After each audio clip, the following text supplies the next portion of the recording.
11वां सवाल प्रेरणा पीयूष पूंजी के अनुपात में लाभानी बांटते हैं। पूंजी के अनुपात में लाभानी बांटने का मतलब प्रेरणा की पूंजी 50,000 है और पीयूष की 1,50,000 है। तो इसके अंदर आपको पूंजी पर से लाभानी का अनुपात निकालना है। तो 5 एकम 5 और 5 तिया 15, मतलब लाभानी का अनुपात पूंजी पे से निकालें तो 1:3 होएगा। एक भाग किसका है? प्रेरणा का, और 3 भाग किसका है? पीयूष का। चलो अब अपन शुरुआत करते हैं पहले समायोजन से। पोइणी नया साझेदार है, वो 1/5 भाग से प्रवेश लेगी। पूंजी कितनी लाएगी? 62,500। और ख्याति कितनी लाएगी? 24,000। वो भी कैसे लाएगी? नगद। पिछले सवाल में 50% ख्याति ले गए थे, इस सवाल में 60% ख्याति तुरंत निकाल ले जाएंगे। तो यहाँ पे अपन शुरू करें तो सबसे पहले तो प्रेरणा और पीयूष का शेष आगे लाए। ये देखो सवाल के अंदर शेष आगे लाए 50,000 और 1,50,000। उसके बाद यहाँ पर अनामत फंड दे के रखा हुआ है 30,000। 30,000 को पुराने साझेदार को पुराने अनुपात में, मतलब 1:3 में 3 और 1 4 का भाग यदि इसके देंगे अपन तो एक हिस्सा आएगा 7,500 और 3 हिस्से आएंगे 22,500। 75 तिया 225। अनामत फंड पुराने साझेदार को बांट दिया। इसके अलावा वितरण करने जैसा कुछ नहीं है। पहले समायोजन में देखो पोइणी पूंजी 62,500 लेकर आती है तो नगद खाते के उधार में आएगा। देखो पोइणी के पूंजी खाते 62,500 और दूसरी एंट्री साझेदार के पूंजी खाते में जमा में आएगी। शब्द लिखेंगे नगद और बैंक। इसके बाद ख्याति के रूप में 24,000 लाएगी तो ये ख्याति त्याग के अनुपात में बांटेंगे। त्याग का अनुपात कैसे निकालेंगे? जनरली नया माइनस पुराना, लेकिन यहाँ पे जनरली नए साझेदार के बारे में उसके हिस्से के बारे में कुछ बोला नहीं है कि तीनों साझेदार का हिस्सा दिया नहीं है, इसलिए यही हिस्सा हम इसका त्याग का अनुपात मान लेंगे 1:3। यदि आप कैलकुलेशन करने जाएं तो 1/5 एक में से घटा लो और नया हिस्सा निकाल दो और पुराने में से नए के घटाओ तो जवाब एक का यही आएगा। होशियार बच्चे प्रैक्टिस कर सकते हैं। 24,000 रुपये में एक हिस्सा किसको मिलेगा? प्रेरणा को। 3 हिस्से किसको मिलेंगे? पीयूष को। ये त्याग का अनुपात बनेगा, यही अनुपात त्याग का अनुपात बनेगा। देखो तो 18,000 में ख्याति का प्रीमियम खाते 6,000 रुपये और 18,000 रुपये, 6 तिया 18, ये दोनों उठा करके हम साझेदार के पूंजी खाते में जमा में डालेंगे। ख्याति का प्रीमियम 6,000 और 18,000।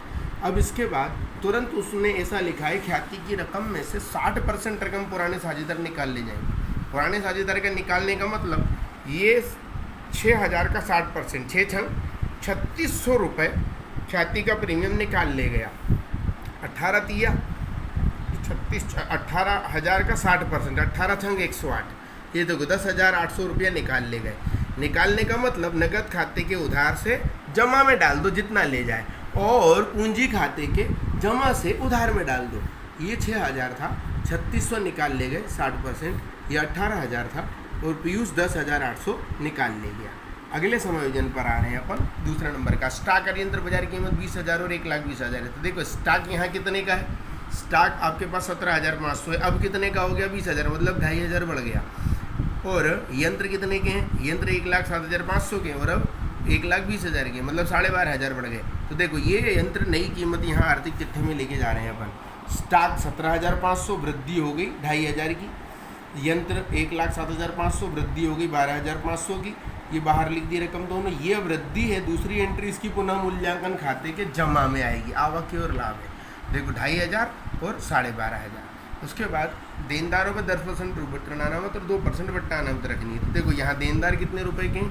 30,000 रुपये। आओ यहाँ पर देनदार 30,000 का 10% क्या है? ये डूबत ऋण अनामत। तो 30,000 के अंदर से 3,000 घटाएंगे 27,000 रुपये आएगा और 2% बट्टा अनामत 27 दूनी 54, 540 रुपये इसमें से घटाएंगे। 26,460 देनदार बाहर जाएंगे। ये दोनों हमारा नुकसान है, एक डूबत ऋण अनामत और दूसरा बट्टा अनामत, दोनों उठा करके अपन पुनः मूल्यांकन खाते के उधार में लिखेंगे। डूबत ऋण कितना आया? 3,000 और बट्टा अनामत 540। समायोजन नंबर 4 पे आ गए अपन। लेनदारों को 30,000 चुकाने हैं, मतलब लेनदार हैं कितने के? 40,000। इसका मतलब 10,000 नहीं चुकाने हैं। इधर देखो आर्थिक चिट्ठी के अंदर लेनदार 40,000 के, अब 10,000 नहीं चुकाने, मतलब अब चुकाने कितने हैं? 30,000। वही चीज़ है, घुमा करके बोला है कि 10,000 के लेनदार नहीं चुकाने हैं।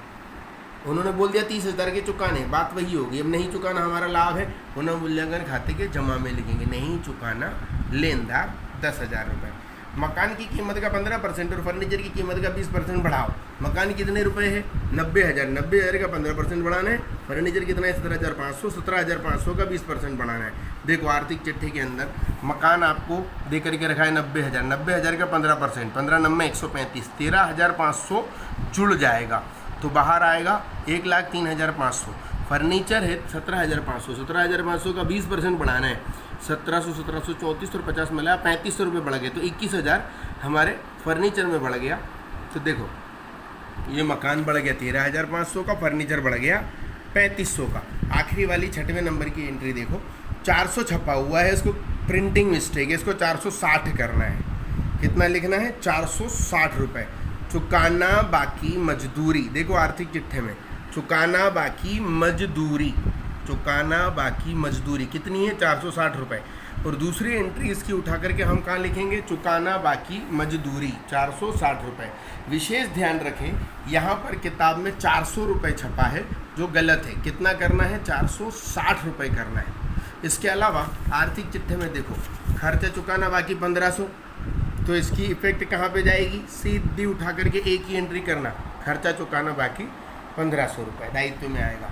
मकान हो गया, फर्नीचर हो गया, यंत्र, स्टॉक, देनदार, रोकड़, मिलना बाकी आए, मिलना बाकी आए 750 रुपये। देखो आर्थिक चिट्ठे में जाएगा, एक ही प्रविष्टि होगी, ये रहा मिलना बाकी आए 750 रुपये।